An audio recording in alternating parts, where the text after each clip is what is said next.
phosphorus, or annual phosphorus load in the Maumee River, and a 46% cut in annual phosphorus in the central and western basins in order to just kind of restore a lake. And solutions for this too is basically looking at our farming practices and seeing what we can do there. Also looking at our industrial pollutants and things like that we always say are emissions instead of sweeping chemicals into our lake. But also climate change is a big culprit in it, because some of the events and extremes that can affect it. So if we look at all those, hopefully we should get back to restoring our lake.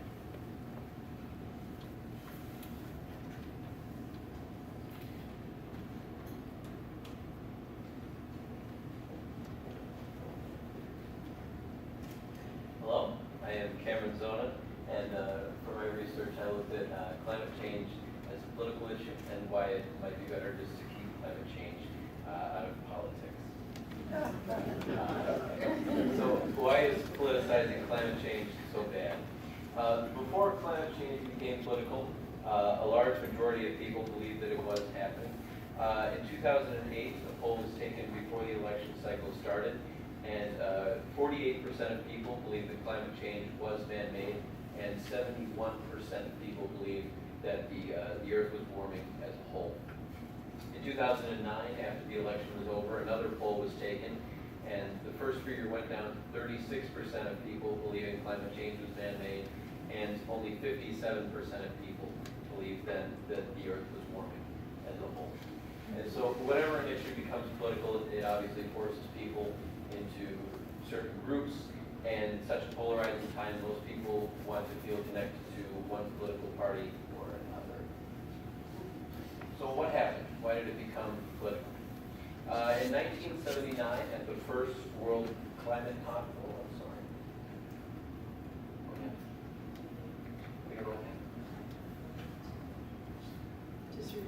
I could just keep going, I don't need that.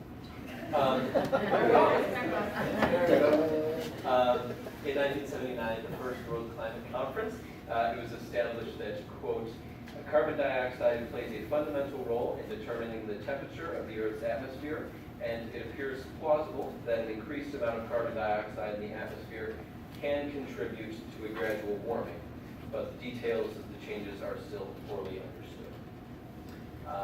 So 18 years later, in 1997, the Kyoto Protocol was adopted by the United Nations, and that would require 37 developed countries, including the United States, to reduce greenhouse gas emissions. And that would take effect in 2005. However, in 2001, Republican President George W. Bush refused to send the Kyoto Protocol to Congress for ratification, and in 2005, the Kyoto Protocol did take effect without the United States on board. 2006, previous presidential candidate Al Gore released his documentary An Inconvenient Truth, and fortunately this brought a lot of attention to climate change, but unfortunately Al Gore was a polarizing political figure at the time who brought it solidly into the political realm. In 2008, Newt Gingrich and Nancy Pelosi were filmed together on television. Newt Gingrich said, "We do agree, our country must take action to address the climate change." And then in 2008, the presidential campaign began. Republican Senator John McCain, Democratic Senator Barack Obama, and former First Lady Hillary Clinton were all in support of legislation that would lower carbon emissions. And in 2009, after the election was over, several climate bills failed in Congress, even with a Democratic-controlled Congress and President Obama in office. In 2011, at the start of the next presidential campaign, Mitt Romney was questioned about his stance on climate change, and he said, quote, "My view is that we don't know what's causing climate change on this planet, and the idea of spending trillions of dollars to try to reduce CO2 emissions is not the right course for us." Later in the election, Newt Gingrich backtracked on his former comments and stated about his commercial with Nancy Pelosi, saying, "It's probably the dumbest thing that I've done in recent years." Since 2012, climate change has gotten even more political. More climate bills have failed in Congress. Public opinion surveys have gotten more partisan in their responses, and political figures have come to no consensus about what to do about this looming problem. So what can you do? Well, whether you are a Republican, a Democrat, or independent, these are the facts. The Earth's temperature is rising. The change in the Earth's climate is happening more rapidly than the natural cyclical change. Climate change affects everyone. And if we don't do something about climate change soon, the effects may soon become irreversible. You can make a difference to stop climate change. Thanks.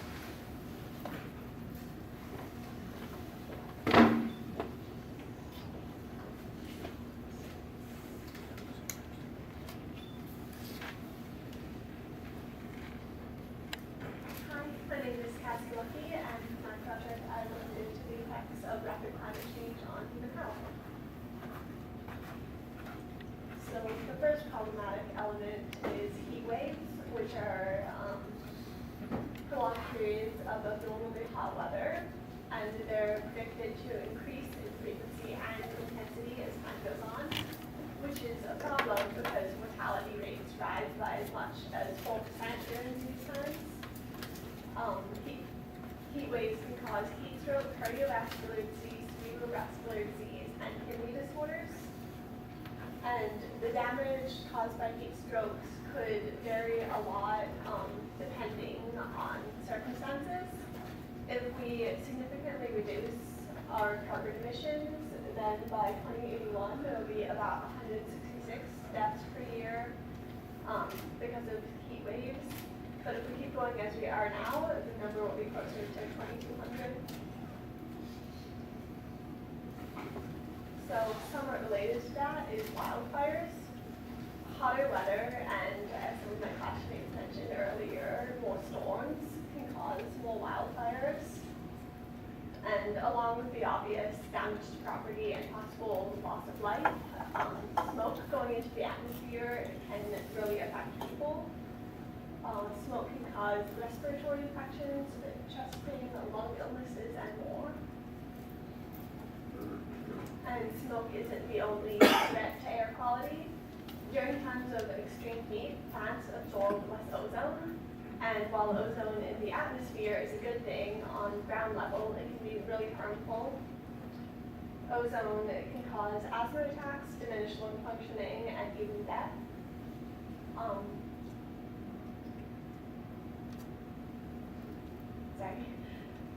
Warmer temperatures can also cause plants to produce more pollen, which can affect people with allergies and asthma. And the U.S. alone wraps up about $6.5 billion in health-related costs per year due to bad air quality. And the estimated premature deaths due to bad air quality by 2050 will be about 1,000 to 4,300 per year.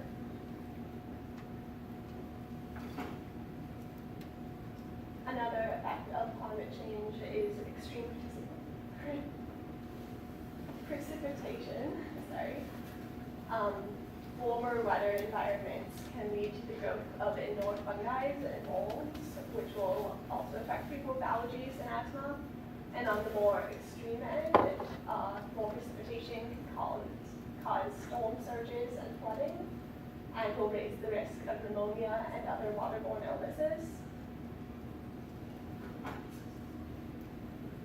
A lot of illnesses will actually prosper with a different climate. Bacteria loves hot humid weather, and so do the rats and insects that cause it. One illness that can be affected by climate change is West Nile virus, which is spread by mosquitoes. And in 2012, it affected about 5,500 U.S. citizens and killed 286. Another disease that's been in the news a lot lately is Zika virus, which is also spread by mosquitoes. It doesn't usually affect the person who contracts it, although in rare cases it can cause paralysis. It usually affects their children by causing birth defects, which can be pretty severe. And both of these diseases have been on the rise, and there's obviously a lot of factors that go into that, but scientists agree that climate change is probably one of them. So climate change isn't just some abstract thing that's melting the ice caps. It also directly damages human health. And without significant action on our part, it could spell disaster for this and future generations. Thank you.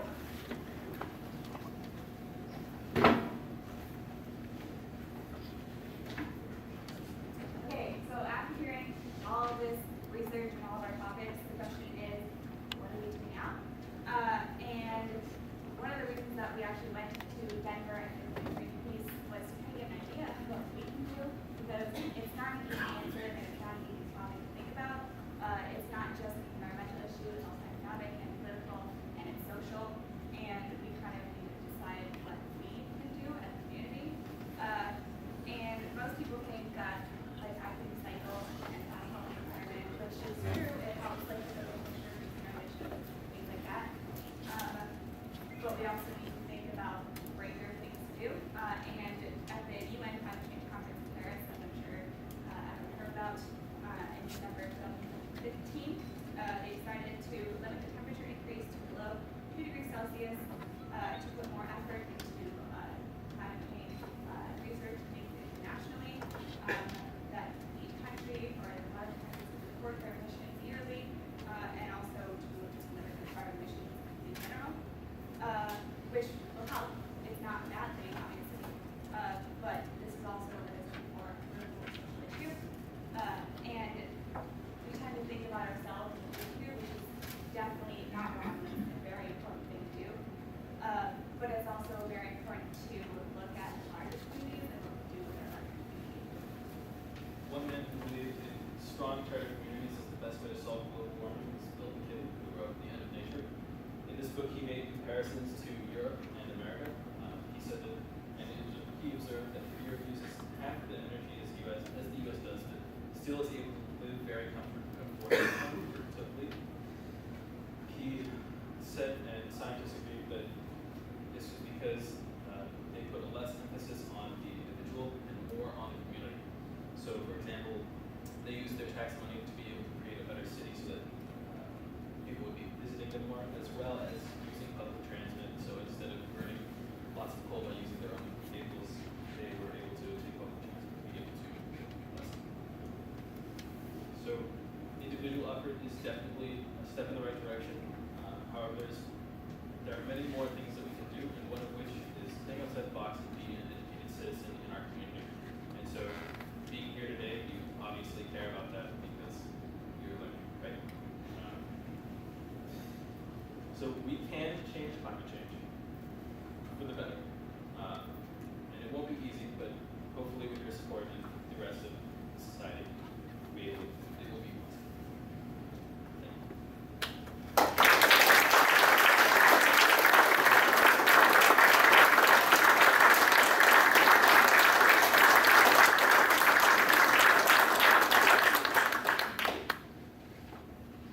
Wow, great job. Thank you so much.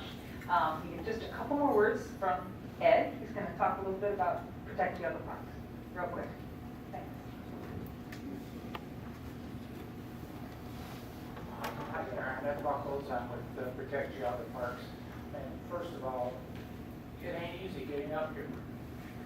It ain't easy doing all this research. I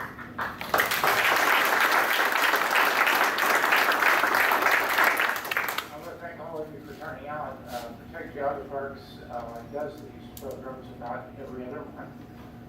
We've had presentations on the economic benefits of the parks. We've had presentations on the importance of wetlands, and very well attended.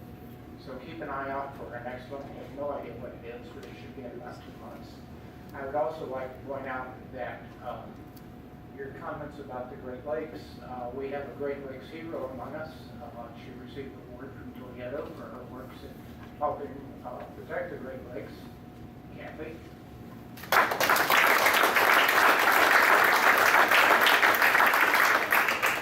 So in addition to what we do at park board meetings and writing letters that keep the parks honest about their illegal hunting and trapping and about activities in the parks which could damage our ecosystem here. We also sponsor these educational programs. We would appreciate any support that you could give us by buying things to put up in your lawns, put on your cards, to wear, to show your support for our group. We appreciate letters to the editor. And oddly enough, we would appreciate money and memberships. So to the degree you can help us out, we would appreciate it. Again, thank you all. Good night. There are more cookies and more coffee. If you don't eat all the cookies, somebody has to take them home and put them in their pockets. Welcome to. All right. Yes. Are there any questions? Questions? Anybody want to raise any questions? Go ahead. I'd like to talk to the two CO2 fellows. I'm sorry, but I didn't figure it out. Come up and talk about CO? Yeah, that's right. I'm sorry. Okay. Thank you also. The atmospheric concentration of CO2 is what? Currently, it's 400 parts per billion, or 400,000 parts per billion. So for every 1 billion units of just total mass, 400,000 of those parts are CO2. Okay. Which is basically it's about 0.038%, 0.04%. Yeah. Of the CO2 in the atmosphere, how much of that CO2 is anthropogenically produced? I didn't actually find that out. No. About 3%. Okay. One question is within, seems all of the models, and again, I didn't see in the presentations, water vapor in the atmosphere, which is 0.4%, 10 times greater than CO2, is never mentioned anywhere as a global warmer. Now, it could very well be, but it's not taken into consideration in any of the models either, which is disturbing. The other two things that are missing in the models are solar activity, and you recall recently we've gone through a very, very intense period of solar activity. That's a lot of energy. And also volcanism. These are two very, very powerful prevailing forces in our little universe here we call Earth. So it would really behoove all of us, since we're all involved with the same molecules that go in and out of us on a daily basis, to be sure that the science that we're using is broad enough, expansive enough, and deep enough to look at all the potential causes. We just blame CO2 for everything. Can I comment on that? My region. First of all, water is a very global warming gas, and it is in the models. It wasn't presented here. It is in the models. Solar incidence is constant. It is not increasing, so it's not a cause. Water is not increasing? Water is. It's 2% higher. I said solar incidence is not increasing. And I don't think that squares with the last round of solar activity we've had. You and Yes, I it can have does. that discussion if you want. Go to NASA website and you will see that it is constant. And they are not omitting significant effects. CO2 is the significant effect. And there are feedback loops associating CO2 and water. And the more the CO2 goes up, the more the temperature goes up. The more the water goes up, the more the temperature goes up. So I hope I described the feedback loop. And water is, you're absolutely correct. Water is a very critical part of this. And water will directly vary with temperature and the input into the model. They're in the models. But the energy input has to come from somewhere. The global warming effect is a reflective effect. Energy has to come from someplace. It's coming from the sun. There is absolutely no doubt about that. Right. It comes in as infrared. It comes in as UV. It tries to leave as infrared, and it can't because of the CO2. I'll be quiet. Okay, I just have a question. We all understand the life cycle of plants and animals, that animals give off CO2 and the plants give off oxygen, and we need each other to go every day. Did any of you look into a solution where it just seems like CO2 is the problem, plants are a natural filter for CO2. So why wouldn't adding more plants into the environment increase that natural filter and then help balance the carbon CO2? And I just wonder if anybody would look into that. Actually, when we went to Greenpeace, they talked to us about one of the big things that they've been working on is there's been a huge deforestation project happening in paradise forest in rainforest in Indonesia. And one of the big things of that not only is destroying a lot of habitats for animals and killing lots of trees, but also it's a huge carbon sink.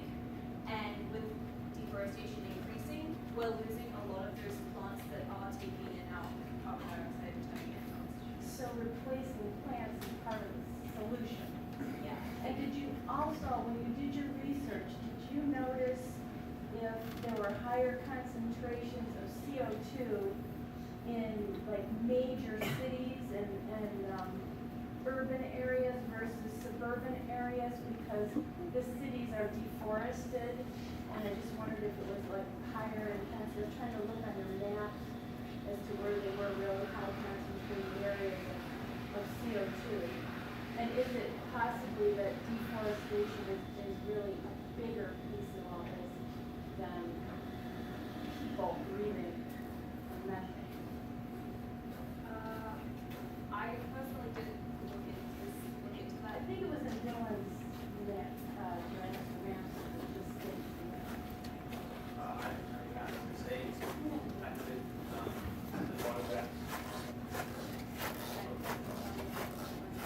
Anyway, I just wondered if you guys looked at that at all. Clarify, are you asking, there's like more CO2?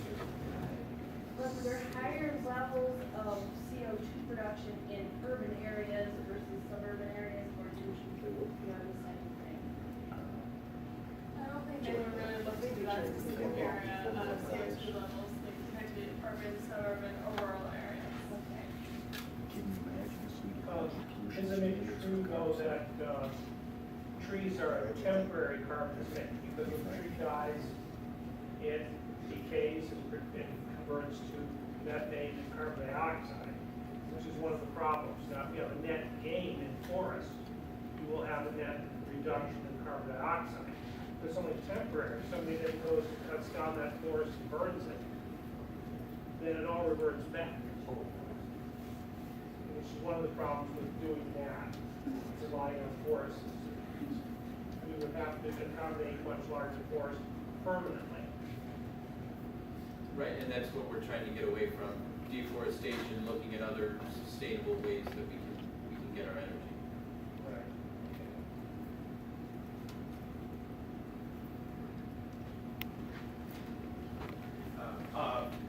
Yeah, I just have a comment. The issue is, and all political parties now agree that climate change is a reality. It doesn't matter in one regard, the fact of what's the biggest villain in this. The fact of the matter is we as humans need to find a way to reduce the effects of any of it.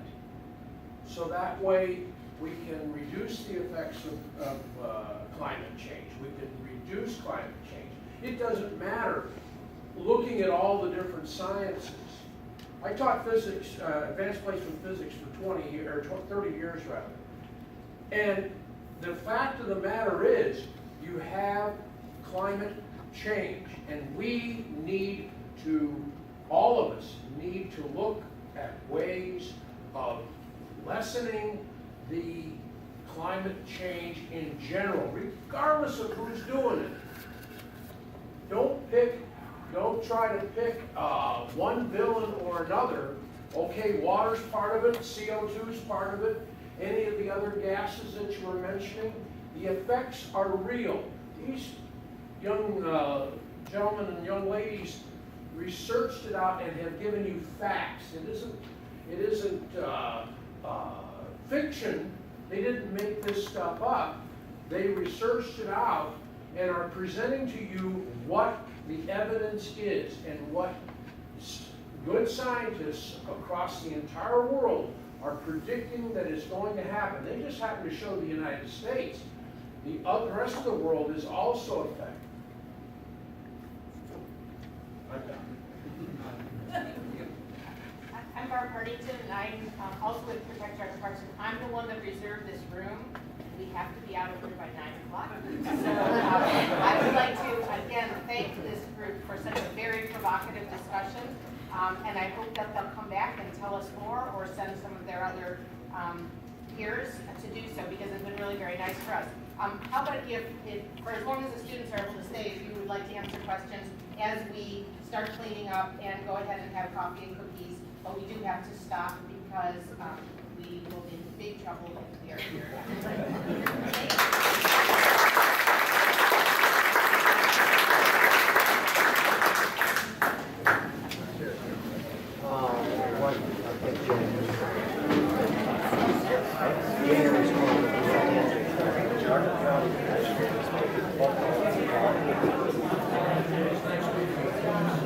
That's like most people don't realize that down off the coast of Louisiana, the Cat Islands are underwater now, and